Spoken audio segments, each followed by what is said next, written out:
இதுவரைக்கும் நம்ம பலவிதமான கப்பல்கள பார்த்திருப்போம். அட்லீஸ்ட் கேள்வியாவது பட்டிருப்போம். ஆனா, ஆடுகள கொண்டு போறதுக்குன்னு தனியா கப்பலே இருக்குன்றது எனக்கே இப்ப தான் தெரியுங்க. கப்பல்கள்ல பல விதம் இருக்கு. கண்டெய்னர் கொண்டு போனா கண்டெய்னர் வெசல், ஆயில் கொண்டு போனா ஆயில் டேங்கர், அது மாரி கேஸுக்குன்னு தனியா கப்பல் இருக்கு.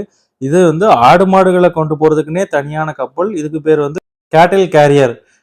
என்னதான் சேஃப்டியா இந்த மாரி ஆடு, மாடுகள கட்டி கப்பல்ல கொண்டு போனாலும், இங்கேயும் ஆக்சிடென்ட் நடக்க வாய்ப்பு இருக்கு இல்லையா? இந்த வீடியோல பாருங்க ஒரு கேட்டில் கேரியர் ஆக்சிடென்ட் ஆகி நிக்குது. அதாவது இது வந்து ஆடுகள கொண்டு போறிய கப்பல்.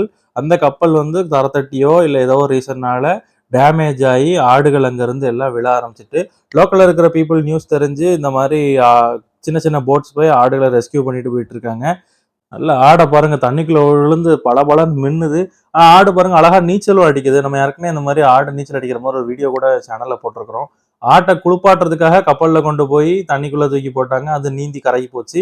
இங்க ஆக்சிடென்ட் ஆனதுனால ஆடுகள் இந்த மாரி கீழ விழுந்திருக்கு. உங்களுக்கு டவுட் இருக்கலாம். அந்த பாருங்க சைடுல உடைஞ்சு இந்த மாரி ஆடுகள் ஒவ்வொன்னா குதிச்சுட்டு இருக்கு பாருங்க. இது வந்து ஒரு கேட்டில் கேரியர் தான். வீடியோல சரியா ஆடு தெரியல தான்.